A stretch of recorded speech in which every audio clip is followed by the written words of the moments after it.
Donc pour le cours d'aujourd'hui, nous allons traiter des oscillateurs à plusieurs degrés de liberté.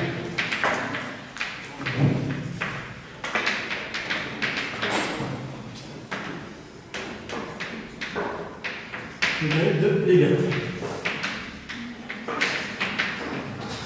Donc dans les sections précédentes, nous avons vu le système à 1 degré de liberté, par exemple celui-là, donc il ne repère pas la variable x, comme degré de liberté du système dont vous avez un DTL. Pour le pendule simple, on repère le système avec la variable θ, une seule variable. Donc c'est un système à 1 degré de liberté, la variable de traitement, la variable θ. Maintenant, on va généraliser donc cette notion de variable ou de degré de liberté à plusieurs paramètres. Donc, on va étudier les systèmes qu'on va repérer avec plusieurs degrés de liberté. Donc, le système le plus simple, on peut, d'ailleurs, c'est le système que nous allons traiter en cours. Voilà. Donc, vous avez deux masses. Donc, je repère la première masse avec la variable x1. Je repère la masse, la deuxième masse, 1, 2. Ça c'est un 1, ça c'est un 2, avec la variable x2. Donc le système est repéré avec deux variables x1 et x2. Vous savez que un DDL, donc nombre de degrés de liberté, c'est quoi? C'est le nombre de variables moins le nombre de contraintes. Donc ici, le nombre de variables c'est 2. Ils sont donc c'est x1 et x2. Nombre de contraintes, il n'y a pas de contraintes entre x1 et x2, c'est-à-dire je ne peux pas avoir un lien entre x1 et x2, donc c'est 0. Donc un DDA, ça va être 2. Donc en exemple simple, un système à plusieurs degrés de liberté, c'est suivant. Donc je peux généraliser ça à un système à n degrés de liberté. Donc je peux prendre n masses qui sont couplées avec différents ensembles. n égale à 1, donc ça, n1, n2, jusqu'à donc ici, Mn. Donc, un système à n degrés de liberté dans lequel possède n systèmes qui oscillent. D'accord? Donc, n masses, que je repère, chacune des masses, je vais repérer avec une variable. Donc, nombre de degrés ici, donc c'est n. D'accord? Donc, on va voir tout ce qui a rapport à l'étude des systèmes à plusieurs degrés de liberté. Donc, comment déterminer les solutions, en particulier déterminer ce qu'on appelle les fréquences propres et les modes propres d'oscillation d'un système. Donc, les mots-clés du chapitre, c'est les fréquences propres d'oscillation et les modes propres d'oscillation. Ce sont donc ces deux termes. D'accord? Très bien.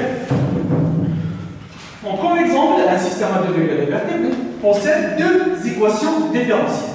Comme on l'a vu pour les équations de la bande, si vous avez deux DTL, donc vous aurez, pour des variables par exemple x1, x2, donc vous aurez deux équations de dl sur dx1 moins dl sur dx1 égale à 0 pour un système libre. Donc d sur dt, c'est l'équation, dl sur dx2 moins dl sur dx2 égale à 0. Donc vous avez un système de deux équations, d'accord, à résoudre par la suite. C'est un système. Donc vous allez les résoudre à la fin. D'accord? Donc vous aurez un système de deux équations différentielles ou deux équations de la tâche. Ok. Donc à chacune des pulsations, vous avez deux équations du mouvement. Donc le système va posséder deux pulsations propres. Je vous ai dit, donc on aura deux pulsations propres. Pulsations propres et deux modes propres. D'accord? Ça c'est pour un système à 2 degrés de liberté.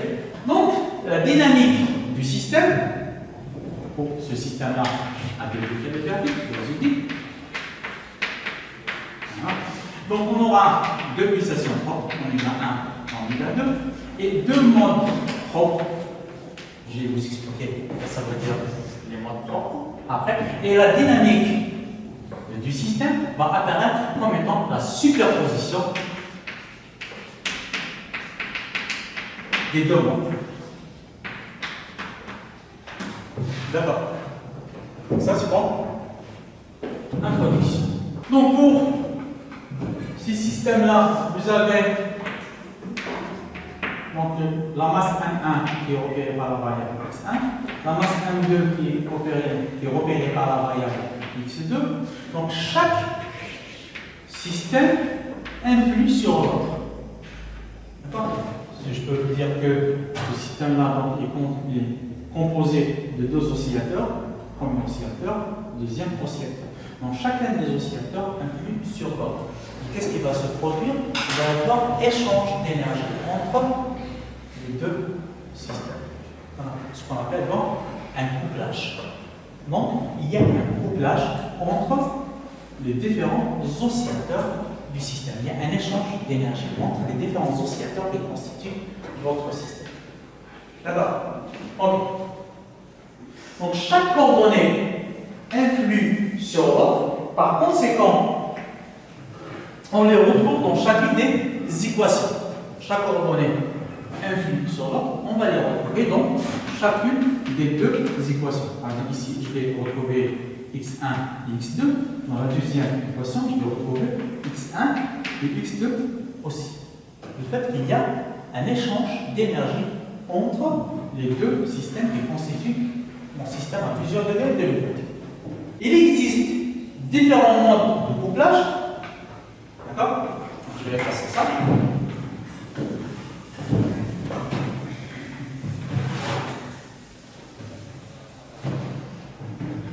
Alors, il existe différents modes de couplage. Donc, différents modes de couplage dans les systèmes à plusieurs degrés de liberté. Si je prends les systèmes mécaniques,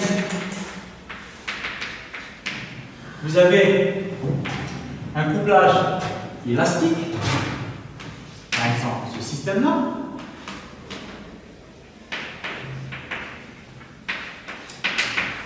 Donc le couplage s'opère, c'est K1, M1, M2.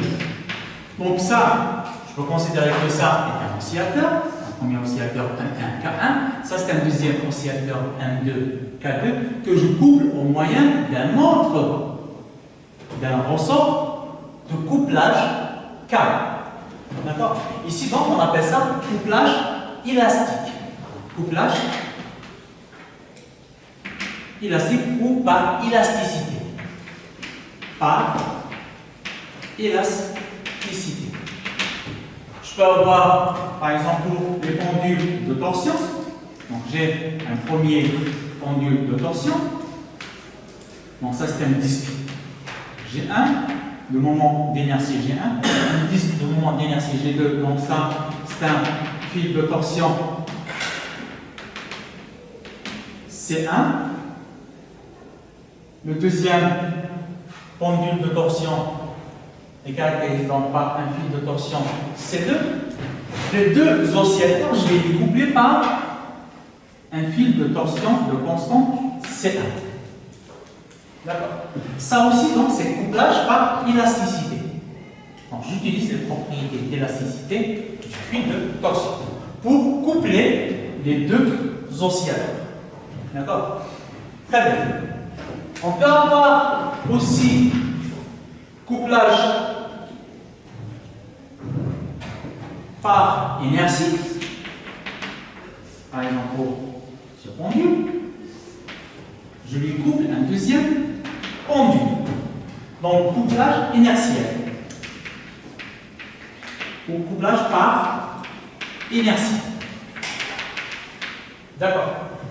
Par inertie, donc, c'est au moyen de la masse et de la charge. D'accord? Donc, couplage par inertie. Je peux avoir couplage par amortissement. Par amortissement. Donc, vous avez premier pendule, vous avez un deuxième pendule que je couple par au moyen d'un amortisseur. Alors, un couplage par amortissement. Très bien.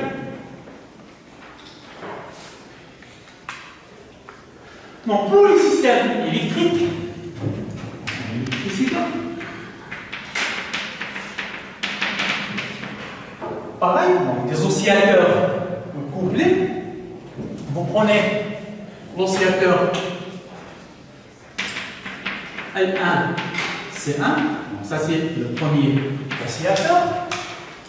Vous prenez un deuxième oscillateur L2, C2, d'accord, que je couple. Maintenant, je couple par au moyen d'une capacité. J'appelle ça donc couplage par capacité. D'accord. Donc j'ai le premier oscillateur, j'ai le deuxième oscillateur que je couple par capacité. Je peux aussi avoir donc l'oscillateur L1, C1 et l'oscillateur L2, C2 que je coupe au moyen d'une résistance. J'ai un petit peu la même configuration ici, au moyen d'un amortisseur. Donc couplage par résistance.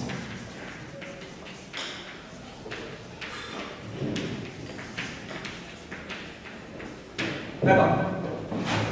Donc je peux avoir la configuration suivante, dans laquelle je couple par une bobine.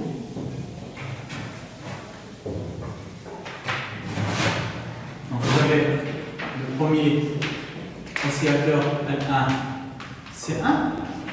Vous avez le deuxième oscillateur L2, C2 que je couple par au moyen d'une bobine L. D'accord? L2, C2.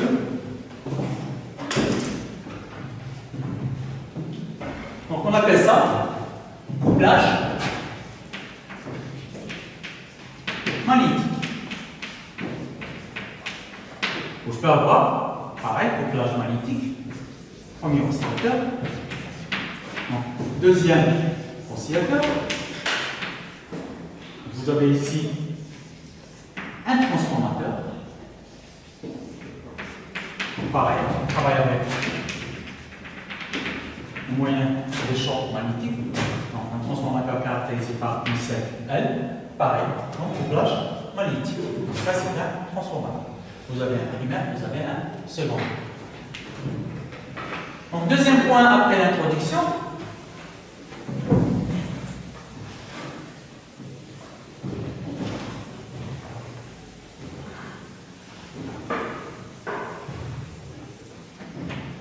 Vibration libre de deux oscillateurs couplés non amortis. Vibration libre de deux oscillateurs couplés non amortis. Donc il n'y a pas d'amortissement. Je vais commencer par l'oscillateur mécanique. Donc, oscillateur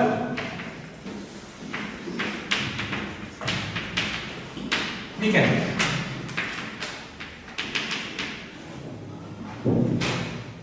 Je vais prendre le cas du couplage par élasticité. Couplage par élasticité. D'accord.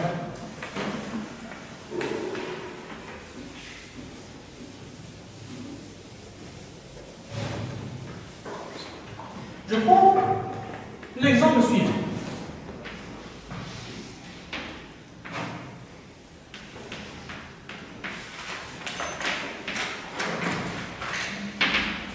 Donc masse M1, on sort K1, donc ça forme le premier oscillateur M1, K1.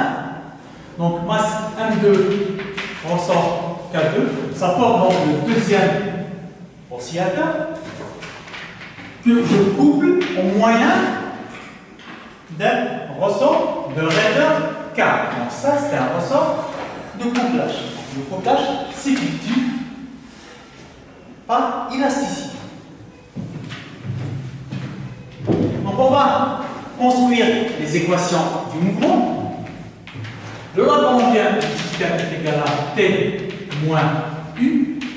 Nombre de la liberté du système, c'est 2. Donc je repère le système avec les variables x1 et x2. Donc un DDL dans notre système égal à 2. Ce sont donc x1 et x2. Donc l'énergie cinétique dépend de x1 point, x2 point. Énergie potentielle, elle dépend de x1 et de x2. L'énergie cinétique du système T égale à 1 demi de M1 x1 point au carré plus 1 demi de M2 x2 point au carré. C'est ça, c'est des choses que vous connaissez. Donc pour l'énergie potentielle, U, donc pour simplifier le problème, je considère que les ressorts K1, K2 et le ressort de couplage K étaient détendus, donc ni comprimés, ni dilatés, à l'état d'équilibre. D'accord? L'énergie potentielle, ça va être l'énergie potentielle du premier ressort. Donc ce point se déplace de la quantité x1, ce point est fixe. 1 demi de K1 x1 carré plus l'énergie potentielle du second ressort, donc 1 demi de K2 x2 point au carré plus l'énergie potentielle du ressort de couplage. 1 demi de K2 x2 carré, x2 au carré. Merci. 1 demi de K. Alors, le ressort de couplage. Ce point se déplace de quelle quantité? x2. Et cette extrémité se déplace de la quantité x1. Donc, le déplacement relatif, donc ça va être x2 moins x1. Donc, vous pouvez mettre x2 moins x1 au carré ou x1 moins x2 au carré. C'est pas au carré. D'accord. Les équations du mouvement, vous aurez un système de deux équations. D sur dt, dl sur dx1 point moins dl sur dx1 égale à 0. Deuxième équation, donc d sur dt, dl sur dx2 point moins dl sur dx2 égale à 0. D'accord. Donc vous avez donc deux équations de la Lagrange. On va les calculer.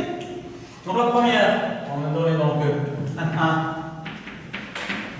x1 2 points plus k1 x1 n'est pas considéré, donc plus k x1 moins x2 égale à 0. D'accord. Très bien. La deuxième équation, on va vous donner. Je ne dirai pas pour ces deux points. Donc, 1, 2, x2, 2 points, plus k2, x2, alors moins, ici, par rapport à x2, donc vous avez moins, k, x1 moins x2 égale à 0. Je vais réarranger cette équation. Vous aurez donc 1, 1, x1, 2 points, plus, alors, k1 plus k, je vais mettre x1 en facteur, x1 moins k x2 égale à 0.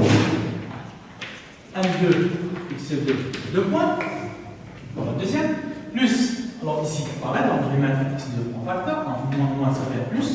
Plus k2 plus k x2 moins k x2 égale à 0. Voilà.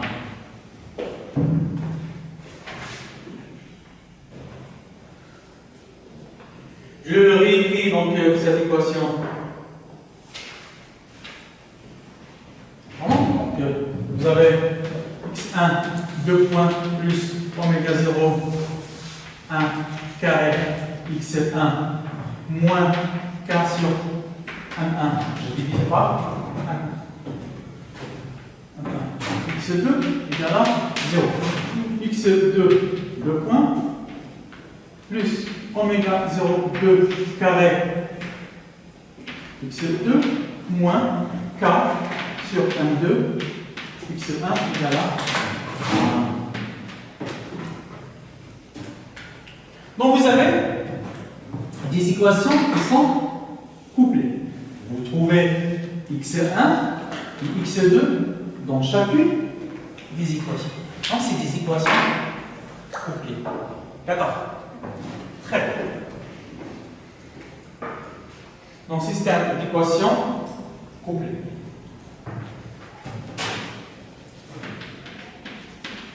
D'équations différentielles qui sont couplées.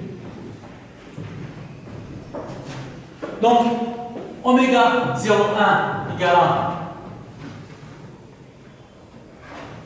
je l'écris ici, oméga 0,1 égale à racine carrée de K1 plus K sur M1. Oméga 0,2 égale à racine carrée de K2 plus K sur M2. D'accord. Donc c'est quoi oméga 0,1 et oméga 0,2?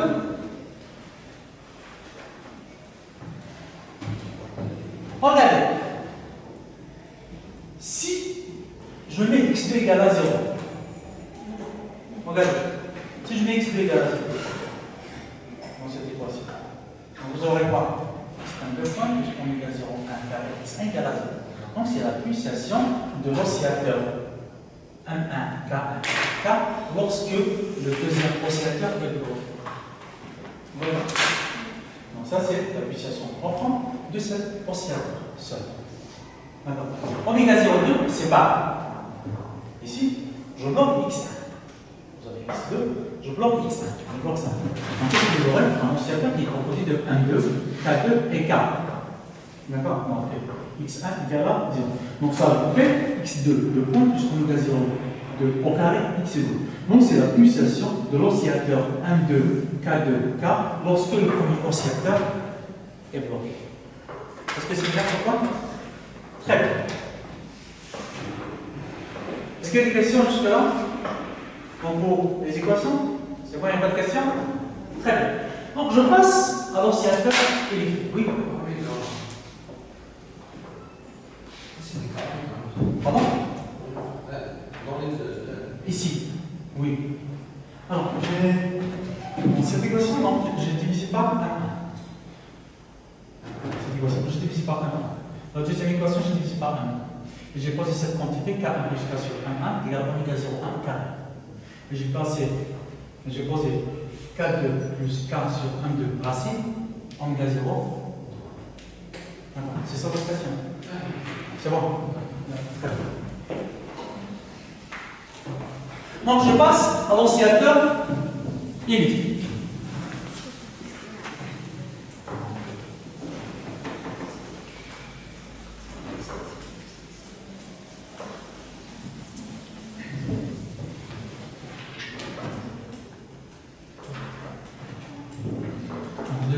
Deuxième point, couplage de deux circuits électriques par capacité.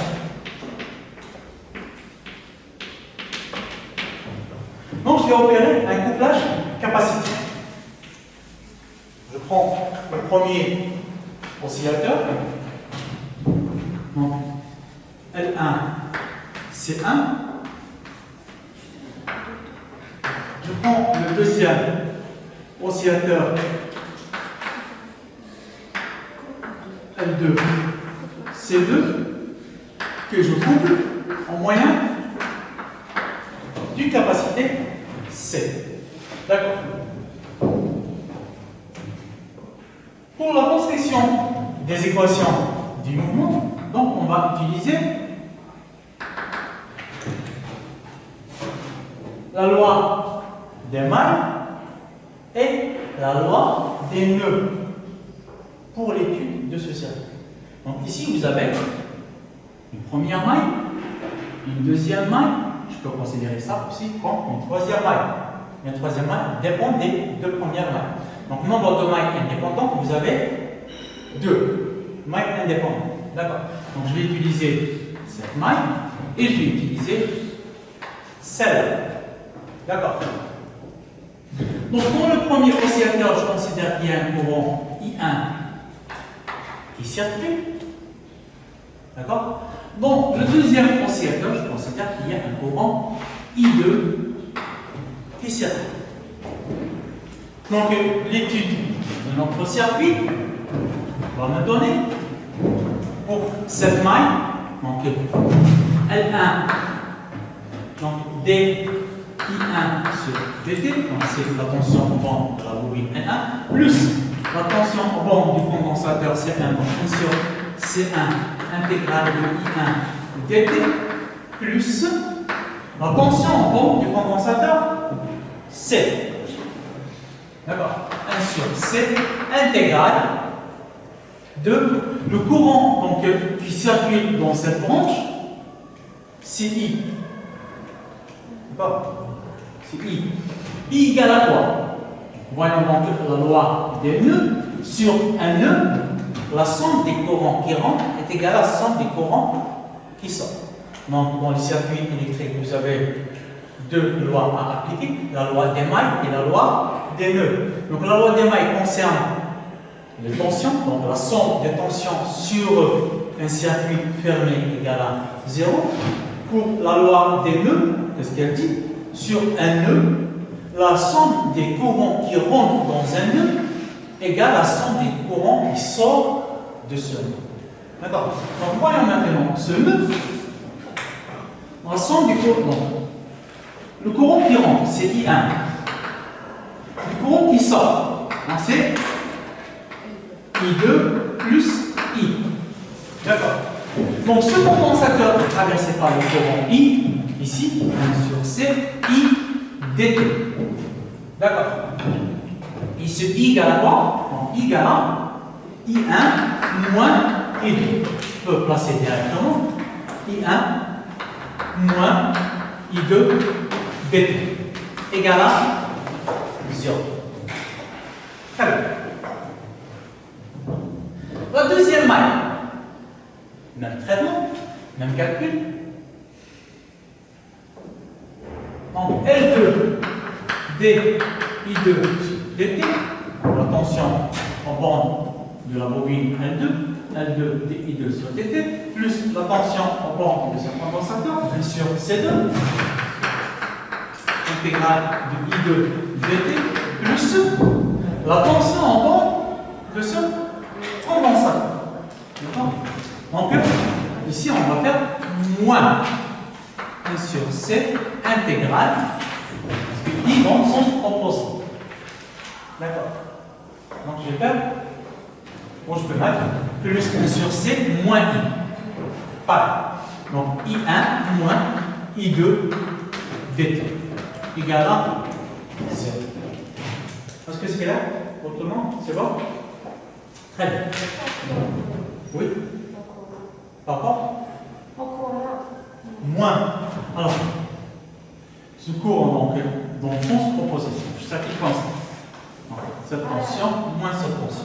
Dans le sens opposé. Ok. Car le courant toujours circuite des potentiels plus élevés vers les potentiels les moins élevés. Donc le potentiel de ce point est inférieur au potentiel de celui-là. Mais ça reste toujours des sens conventionnels du courant. Un sens conventionnel du courant. Très bien. Donc j'aurai F1, Q1, 2 points, plus 1 sur C1, Q1, plus 1 sur C, Q1, moins Q2 égale à 0. Bon, tout simplement, comme on a fait le chapitre précédent, je dirais par rapport au supprimer donc l'intégral. L2, Q2, 2 points, plus 1 sur C2, Q2, moins 1 sur C, donc Q1 moins Q2 égale à 0. D'accord? Ok, je réarrange les équations. Donc L1, Q1, 2 points, plus, alors ici par rapport à Q1, donc 1 sur C1 plus 1 sur C, Q1, les variables c'est Q1 et Q2, moins 1 sur C, Q2 égale à 0. L2, Q2, 2 points, plus, alors par rapport à Q2, donc j'ai ici 1 sur C2, plus 1 sur C, Q2, moins 1 sur C, Q1. Donc pareil, vous avez une équation différentielle couplée. Donc Q1, 2 points, plus oméga 0, 1 carré Q1,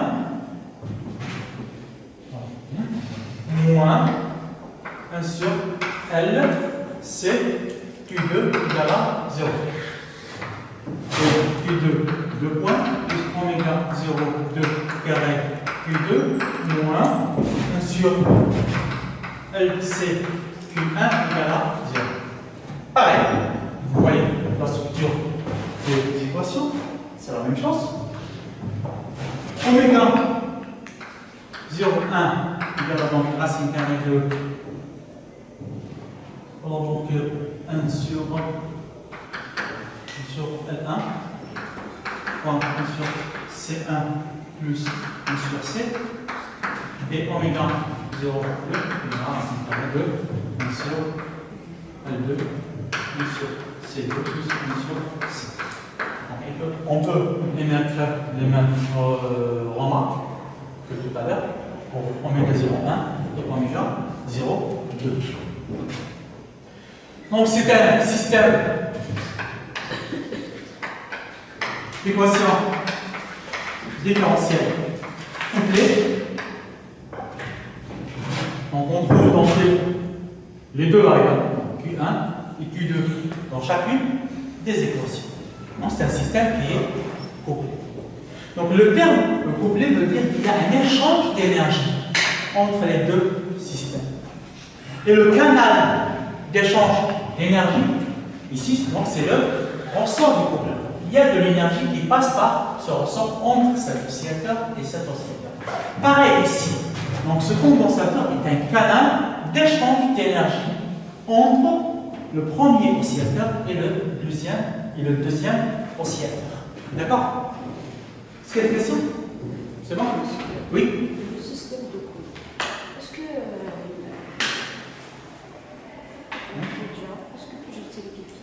Deux systèmes de couple. oui. La réponse. Pour les systèmes que nous avons pris des systèmes qui sont équivalents, soit pour le système mécanique ou pour le système électrique. Mais pour un autre système, on ne va pas nécessairement trouver les mêmes équations. C'est-à-dire la structure de l'équation, c'est pas le système là. C'est bon? Donc on vient de trouver donc l'équation différentielle de notre système à 2 degrés de l'état. Donc qu'est-ce qu'il reste à faire? Pardon. Oui? C'est pas juste un intermédiaire. Oui? Là, c'est son effet dans le système. Oui, bien sûr. Son effet, c'est quoi? Il transporte l'énergie. Il transfère l'énergie d'un oscillateur à un autre. Mais là, c'est l'énergie électrique lui-même. Oui, bien sûr. Il emmagasine de l'énergie électrique. Mais en même temps, il fait passer. C'est un canal de communication d'énergie entre cet oscillateur et associateur. Bien évidemment. C'est bon. Donc, prochaine étape, résolution de ce système d'équation différentielle. Donc, on va en résoudre. Je vais prendre comme système de référence le système mécanique. Je vais prendre celui-là.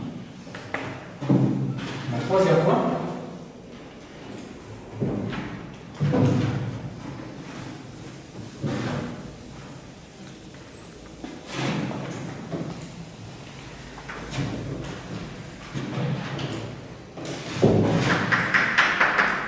Résolution du système d'équation.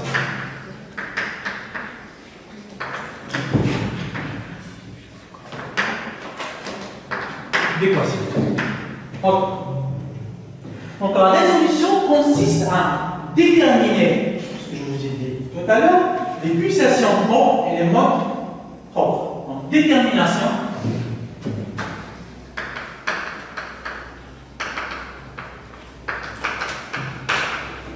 des pulsations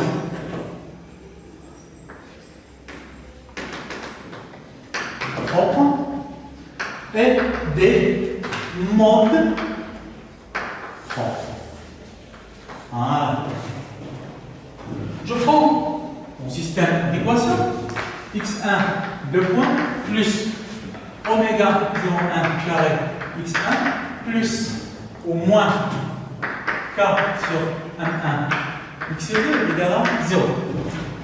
x2 2 points plus oméga 0,2 carré x2 moins k sur 1,2 x1 égale à 0. Donc ça c'est le premier point.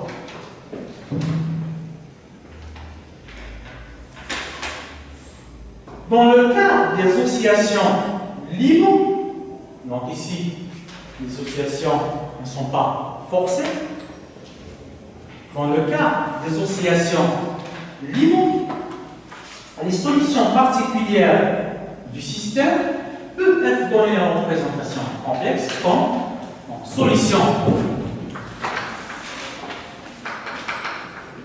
particulière peuvent être données comme donc, x1 de t est égal à a1 exponentielle i oméga t plus phi, x2 égale à a2 exponentielle i oméga t plus phi. Donc la solution particulière de cette équation différentielle, je vais l'écrire sous cette formule. Non. Oméga en général.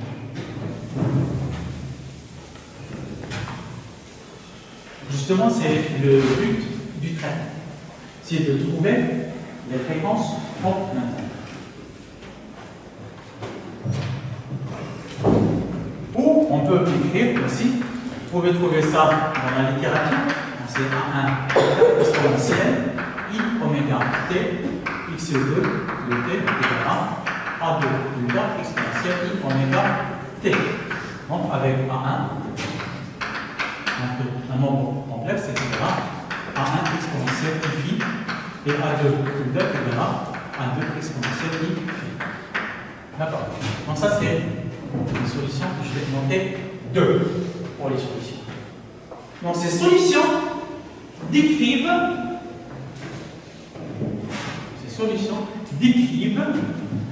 l'oscillation des masses M1 et M2 avec les amplitudes A1 et A2 à la fréquence oméga avec la phase phi. Donc première étape du traitement, détermination des pulsations propres.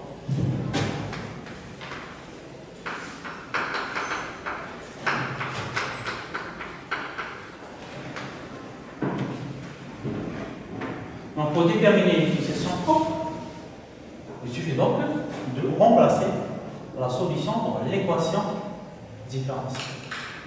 Je vais remplacer Donc ça me donne, je vais remplacer la solution 2 dans le système d'équation. Donc ça va me donner x1 2 points égal à moins oméga carré x1, x2 2 points égal à moins oméga carré x2. Et vous aurez donc alors, moins oméga carré A1 exponentielle I oméga t plus phi plus oméga 0 1 au carré A1 exponentielle I oméga t plus phi moins 4 sur N1 A2 exponentielle I oméga t plus phi égale à 0. Donc pour la deuxième, moins oméga carré A2 exponentielle I oméga t plus phi, suivez, plus oméga 0,2 carré, alors A2 exponentielle I oméga t plus phi, moins 4 sur M2 A1 exponentielle I oméga t plus phi égale à 0. Donc il y a l'exponentielle qui saute. Je vais mettre A1 en facteur dans la première équation et A2 en facteur dans la deuxième équation. Donc vous aurez oméga 0,1 au carré moins oméga carré A1 moins K sur M1 A2 égale à 0. D'accord.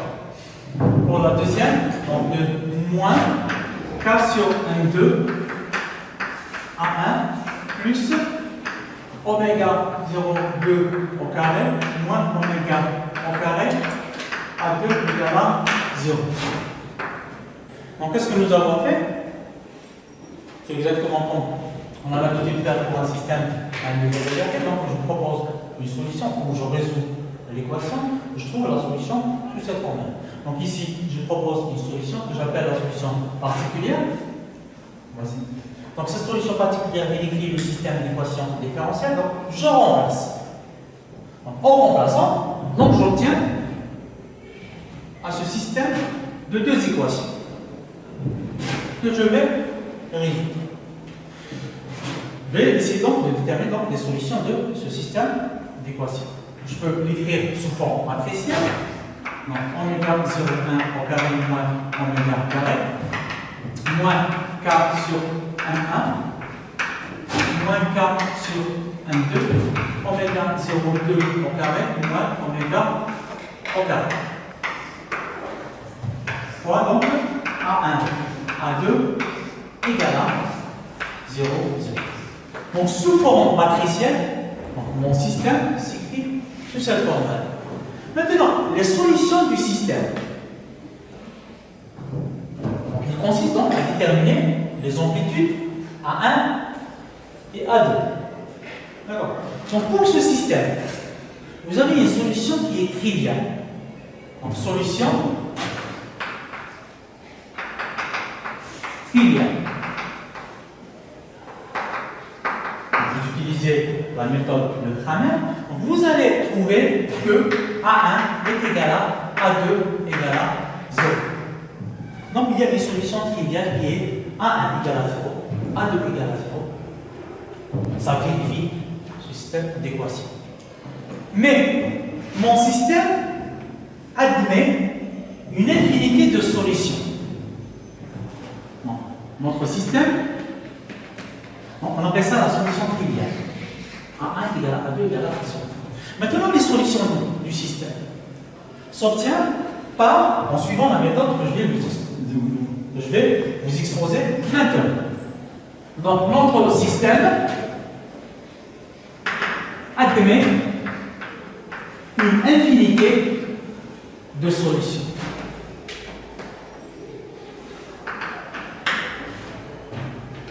Une infinité de solutions. Et pour cela, donc, je vais calculer le déterminant de mon système.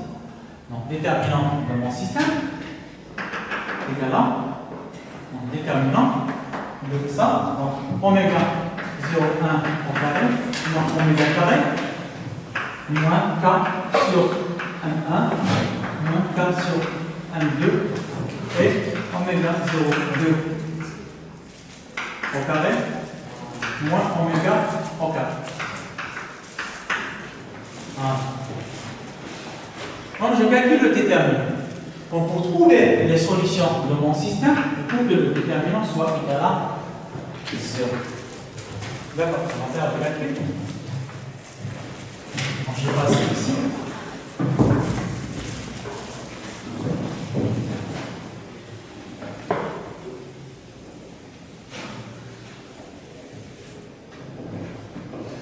Donc déterminant égal à quoi? Oméga 0,1 moins oméga au carré, fois oméga 0,2 au carré, moins oméga au carré, moins, bon, ça passe ça, moins ça passe ça. K au carré sur 1, 1. D'accord. Donc déterminant égal à 0. Donc vous obtenez une équation du second degré. Cette équation, on l'appelle équation aux pulsations propres.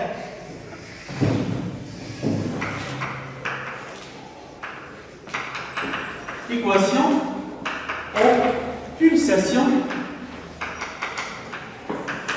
propres.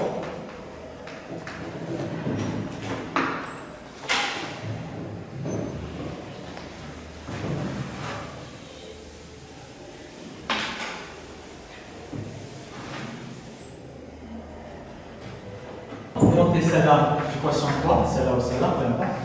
Ok. Donc, déterminant égal à 0, remontez équation 4. Donc, pour déterminer les pulsations propres de notre système, nous devons donc résoudre l'équation 4. La résolution, vous avez les détails dans votre polyprofil et je vous invite à refaire les calculs. Je ne vais pas m'attarder là-dessus. Donc je trouve oméga 1 égale, donc oméga 1, 2, donc 2 solutions, est égal à oméga 0,1 au carré, plus oméga 0,2 au carré, sur 2. Donc c'est un calcul classique que vous savez faire. Je ne vais pas m'attarder là-dessus. Moins, plus, racine carrée de oméga 0,1 au carré, moins oméga 0,2 au carré sur 2, donc tout ça au carré, plus un certain paramètre, gamma, oméga 0,1, oméga 0,2 au carré. Voilà. Donc j'ai deux pulsations propres. Donc un système à 2 degrés de liberté. Donc il possède deux pulsations propres. Donc avant de continuer, je sais que vous êtes un peu perdu. C'est quoi cette notion de pulsation et de mode? Alors, le mode, je vais commencer par le mode propre. C'est quoi le mode? Donc, vous avez un système à 2 degrés d'énergie.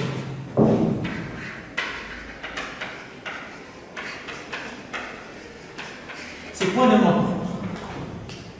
La définition de mode. C'est une façon particulière avec laquelle le système vibre. D'accord? C'est une manière particulière. Je vais expliquer cette définition. Donc, le mode propre d'un système, c'est quoi? C'est une façon particulière avec laquelle le système oscille. D'accord? Il oscille avec quoi? Avec l'une des pulsations propres. D'accord? Donc, vous avez deux modes propres. Chaque mode propre oscille avec une pulsation, qu'on appelle la pulsation propre à ce mode. D'accord?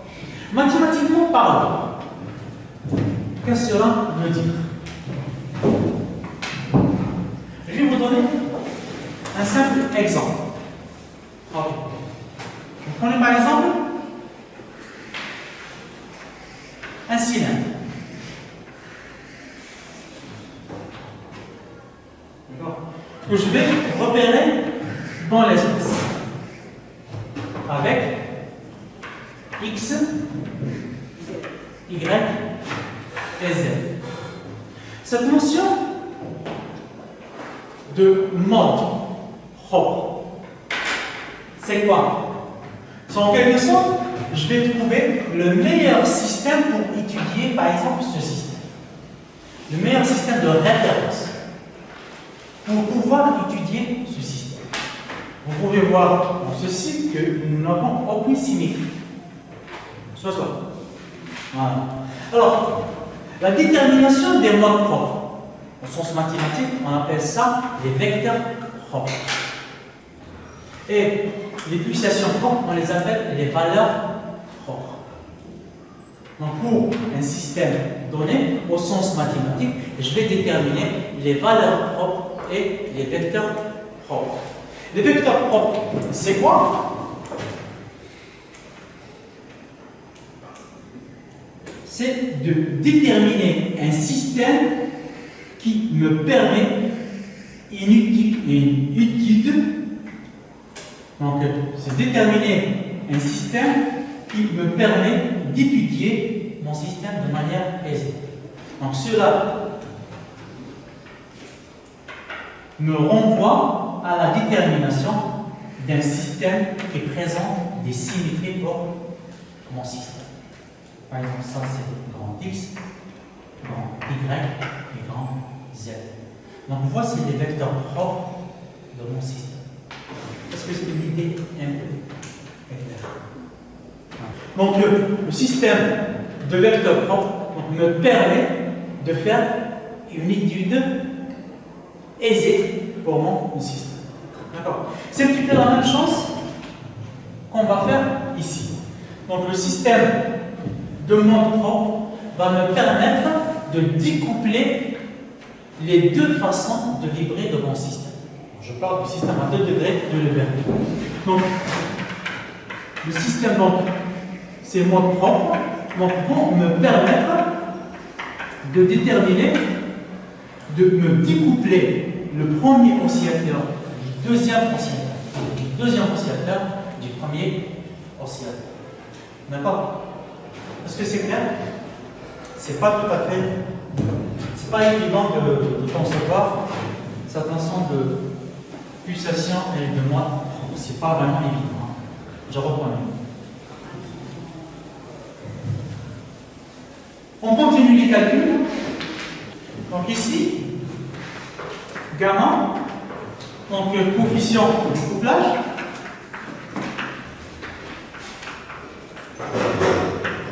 Égale à K au carré sur K1 plus K fois K2 plus K. D'accord. Donc on va essayer de voir la variation de gamma en fonction de K.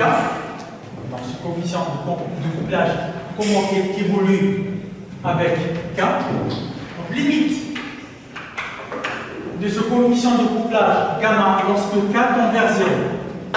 Donc ce coefficient gamma tend vers quoi? Lorsque K tend vers 0, gamma automatiquement elle tend vers 0. Voilà. Et lorsque K tend vers l'infini, gamma elle tend vers. Donc K tend vers l'infini, donc K1 négligé devant K, K2 négligé devant K, donc vous aurez au dénominateur K carré c'est 1. Donc gamma, c'est un coefficient qui varie entre 0 et 1. D'accord. Donc K égale à 0, je vais étudier chacun des cas. Donc gamma égale à 0, K égale à 0, ça correspond à quoi? Ça correspond à l'inexistence du ressort. Donc les deux oscillateurs ne sont pas couplés. Un 1, K1. Un 2, 1. En K égale à 0, il n'y a pas de ressort. Il n'y a pas de couplage entre les deux oscillateurs. On appelle ça donc couplage nul. Couplage nul. D'accord. Donc, oscillateur M1, K1 et M2, les oscillateurs M1, K1 et M2, K2 sont indépendants. Donc, M1, K1 et M2, K2 sont indépendants. Et si je trace la courbe de gamma en fonction de K,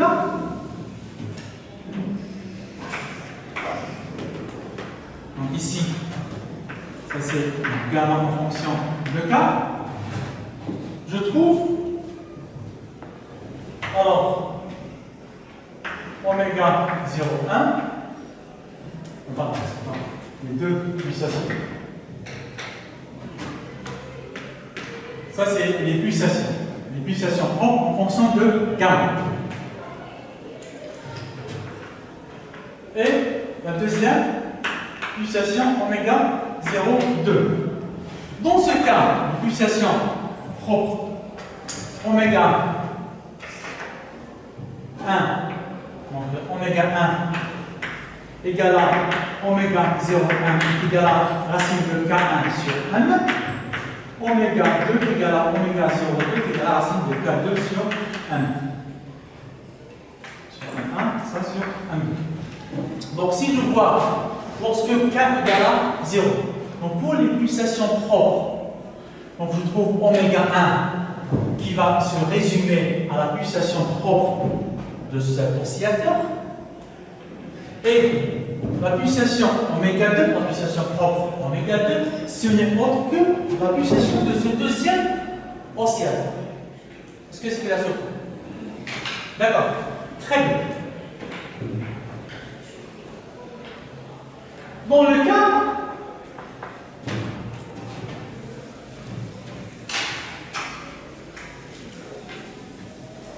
où gamma égale à 1 maintenant. Oui? C'est bon? Pas de question? D'accord. Dans le cas où K très très grand, cela veut dire que K tend vers l'infini, gamma tend vers 1. Donc gamma égale à 0, on a ces points-là, gamma égale à 1. On remplace K à ce moment-là par une barre. Ici, pour l'oscillateur,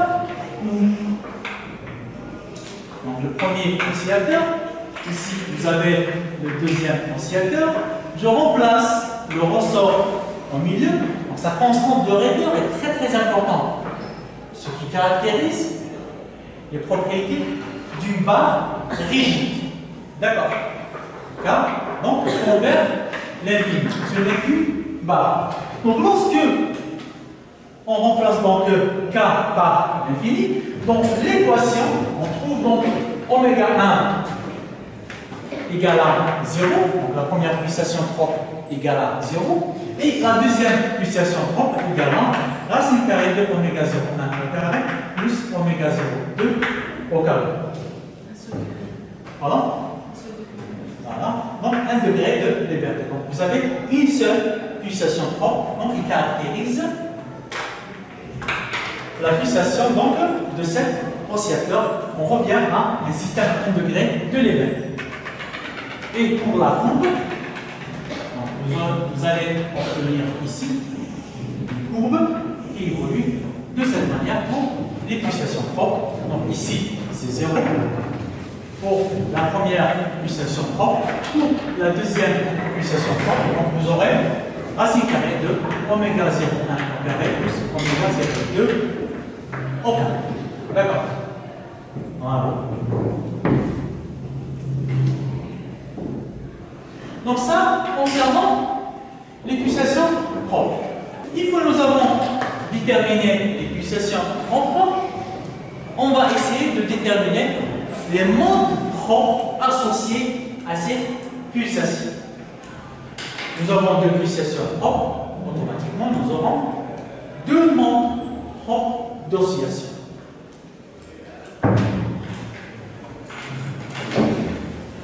On va essayer de les déterminer.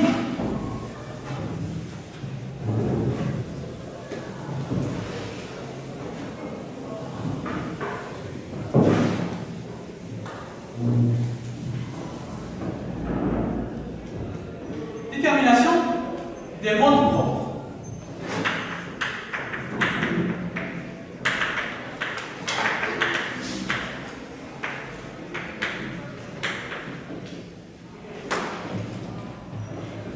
Donc nous avons le système suivant. Nous avons trouvé tout à l'heure. Oméga 0 1 carré moins oméga carré.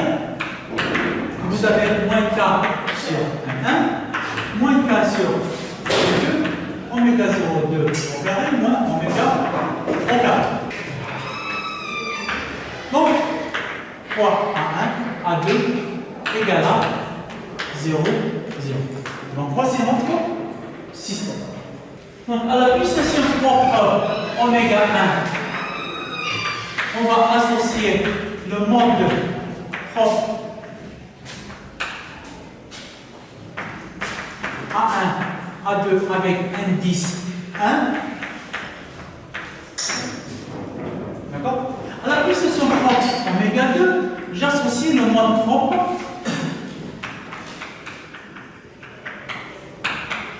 A1, A2 avec indice 2. D'accord?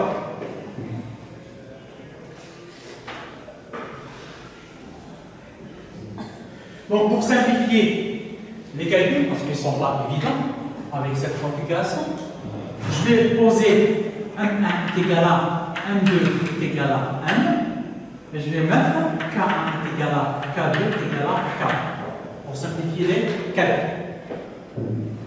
Quand je remplace donc 1, 1, 1, 2 par 1, K1, K2 par K, donc j'obtiens pour les pulsations propres, donc l'équation, en grande équation de oméga 1 et de oméga 2, donc on va se résumer à oméga 1 au carré est égal à 1 demi de oméga 0 au carré est égal à K sur 1. Oméga 2 au carré est égal à 3 demi. Oméga 0 au carré est égal à donc 3, 2, 3, K sur 1. D'accord. Et le système d'équation va se résumer à l'expression suivante.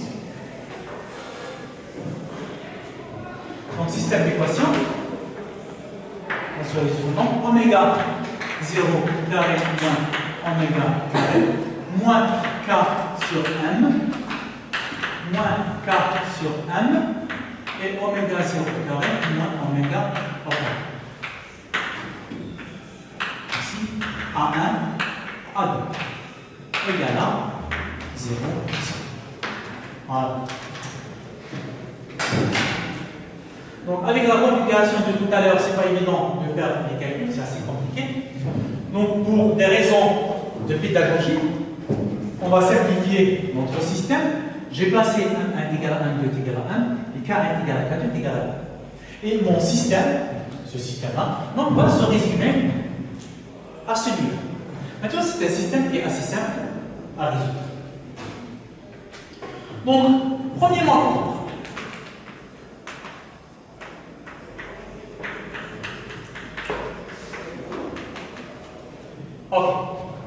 Donc, le premier mode propre, je le montre A1, A2, indice 1. D'accord.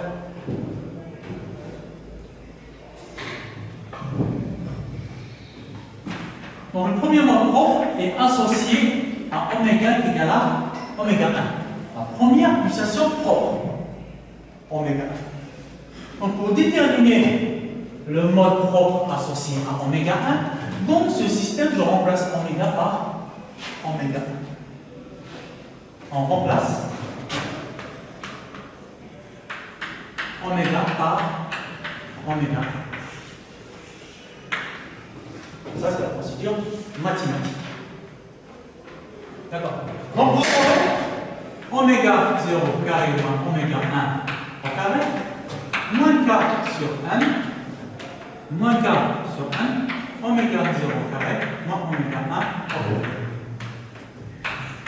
Fois A1, A2, avec indice 1, allusion A au premier mode.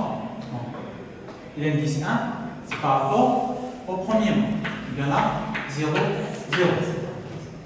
Donc je remplace oméga 0 par sa valeur, oméga 1 par sa valeur, je les connais. Alors voici. J'obtiens donc 1 demi,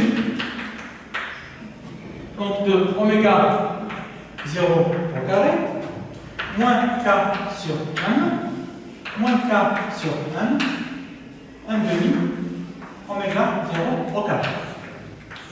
Pareil, donc, A1, A2, avec indice 1, égal à 0, 0. Donc avec oméga 0 au carré est égal à 2k sur 1. Je le remplace ici. Vous obtenez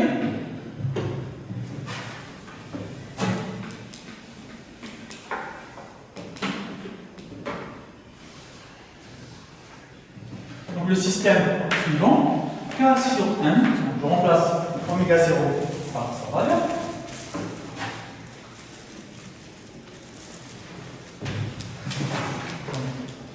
Ça c'est 1 demi. Donc k sur 1 moins k sur 1 moins k sur 1 et k sur 1. Donc avec A1, A2. Indice 1 égal à 0, 0. D'accord. Très bien. Je développe k sur 1 A1, moins k sur 1 A1, A2, 1 égal à 0. Pour la deuxième, moins k sur 1 A1, 1, plus k sur 1 A2, 1 égal à 0. Dans ces deux équations, vous pouvez remarquer qu'elles sont équivalentes. Donc, dans le calcul des vecteurs propres, toutes les équations que vous allez trouver sont linéairement dépendantes. Donc, équations linéairement dépendantes. D'accord. Ça veut dire, de cela, je peux tirer celle. Vous pouvez voir, entre la première équation et la deuxième équation, vous avez un signe moins entre les deux. C'est la même équation. Donc vous avez un signe moins entre les deux. Et de là, donc, vous pouvez trouver que A1, 1 égale à A2. Regardez. On trouve que, soit pour la première, soit pour la deuxième, exactement pareil.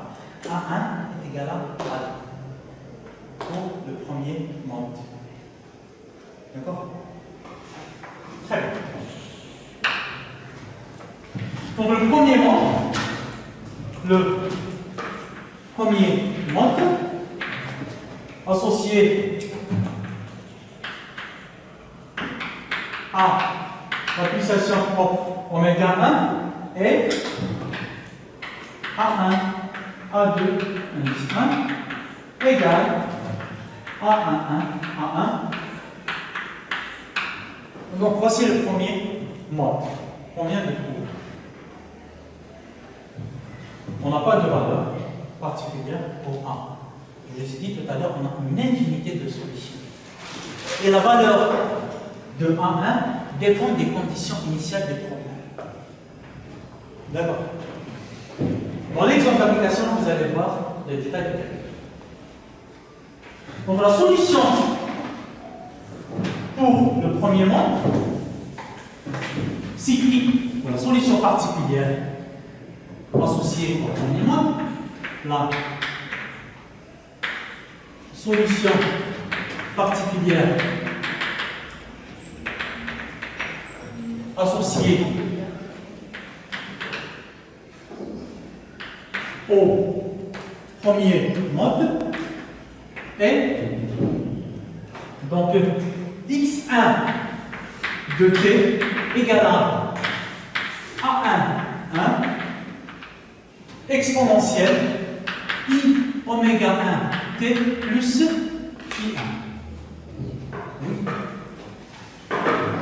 x2 de t égale à A1 1 exponentielle i oméga 1 t plus i1.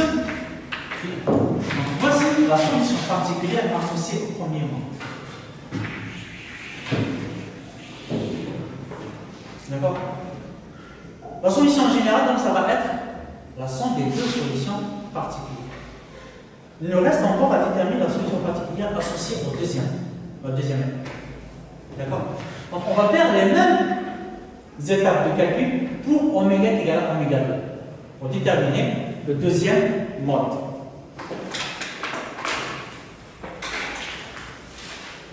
Donc, en notation réelle, je peux écrire la chose suivante.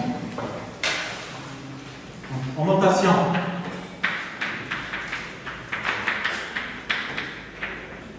réelle, x1 de t égale à A1 cos oméga 1 t plus phi1. x2 de t est égal à A1 1 cos oméga 1 t plus phi1. Donc vous voyez que le premier mode dépend de la pulsation propre oméga. La première pulsation propre seule. Il ne dépend pas de oméga. Donc les deux masses oscillent à la même amplitude, à la même fréquence, à la même phase. D'accord? C'est ça ce que je veux dire, cette étude. Donc le premier mode, dans le premier mode, les masses oscillent à la même amplitude, à la même fréquence, à la même phase. D'accord? Très bien. Je passe au second mode.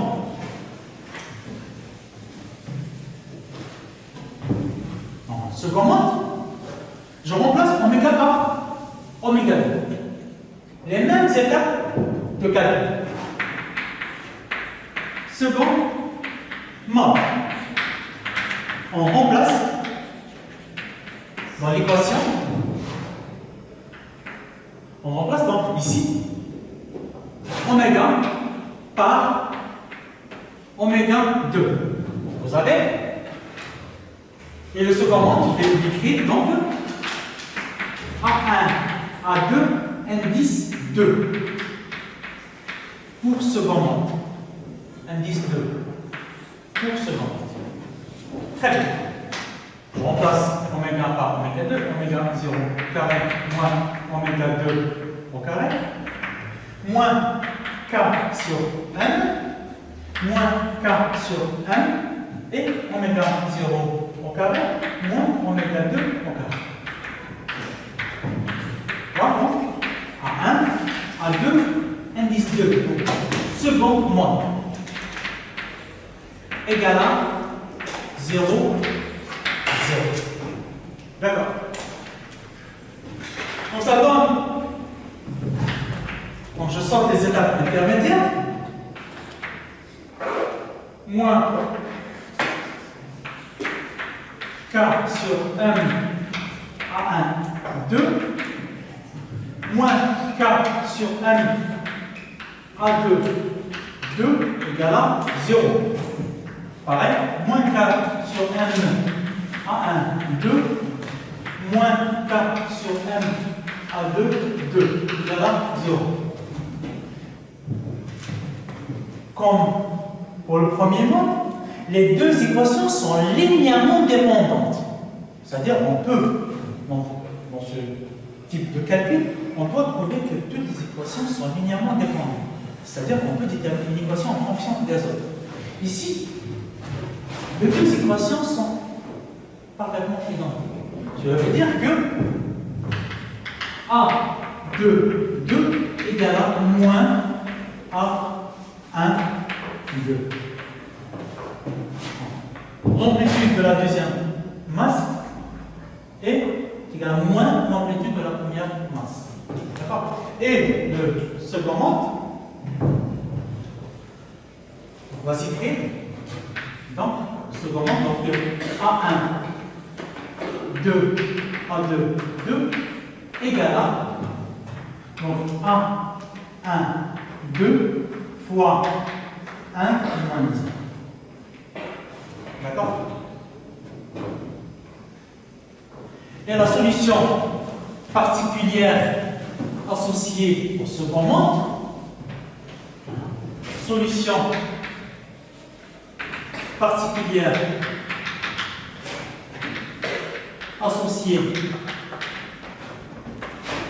au second mode, donc ça va être x1 de t est égal à A1, 2 exponentielle i oméga 2, alors aussi avec oméga 2 plus phi 2, à place phi 2, x2 de t est égal à A2, 2 avec un signe moins, ouais, exponentielle i oméga 2 t plus phi 2.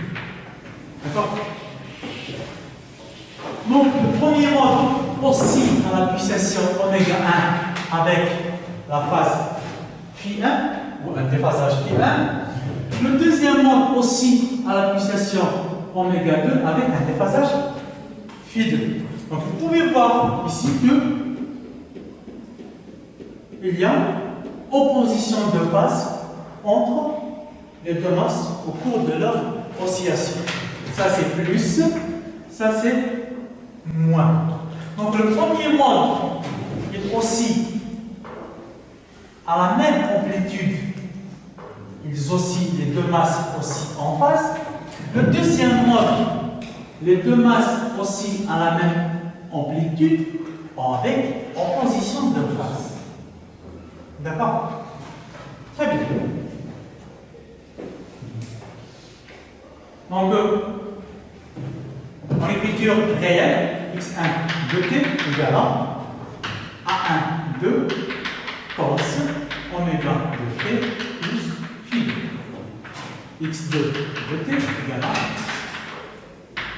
moins A2 2 cos oméga de t plus phi 2. La solution générale donc, va être la combinaison linéaire des deux solutions. Donc, la solution générale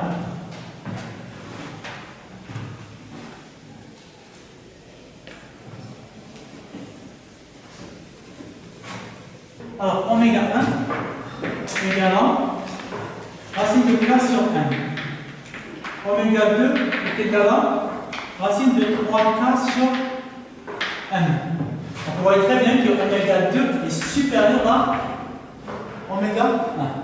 Donc, pour le premier mode, le système, je vais représenter notre système.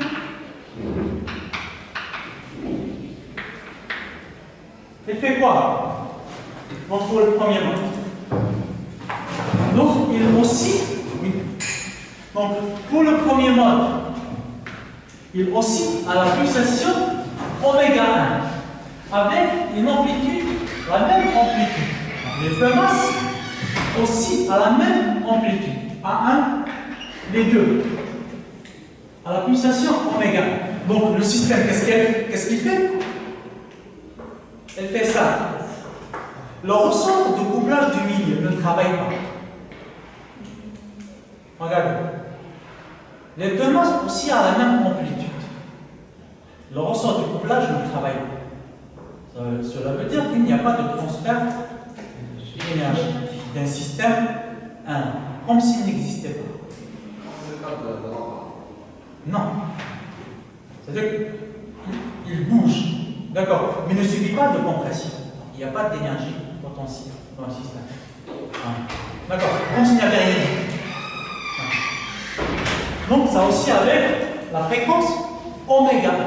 Le deuxième mode, le système oscille à la fréquence oméga 2, mais avec des amplitudes opposées. Avec la même amplitude, regardez, avec des amplitudes opposées. Donc le ressort du milieu travaille en permanence. D'accord? Donc ça, c'est le deuxième mode. Aussi avec la fréquence oméga 2. Vous pouvez remarquer que la fréquence oméga 2 est supérieure à la fréquence oméga 1. Ici, le ressort du milieu travaille. C'est pour cela que la fréquence du second mode est supérieure à la fréquence du premier mode. D'accord? Donc, la solution générale du système, dans le cas général, donc ça va être la combinaison linéaire des deux solutions particulières. X de t, la solution générale, x1 de t égale à 1. Alors, donc, ça va être donc A1 cosinus, on va écrire en notation réelle, oméga t plus phi1 plus A1 2 cosinus oméga de t plus phi2. Deuxième, donc 2 de t égale à A1 1 cosinus oméga 1 t plus phi1 moins A1 2 cosinus oméga 2 t plus phi2. Quels sont les inconnus dans votre solution? Les inconnus sont A1 1, A1 2, phi 1, phi 2, que nous avons déterminé avec, au moyen des conditions initiales du problème. D'accord? Mathématiquement parlant, donc c'est les constants du mouvement qu'on détermine avec les conditions aux limites de notre problème. Donc, à déterminer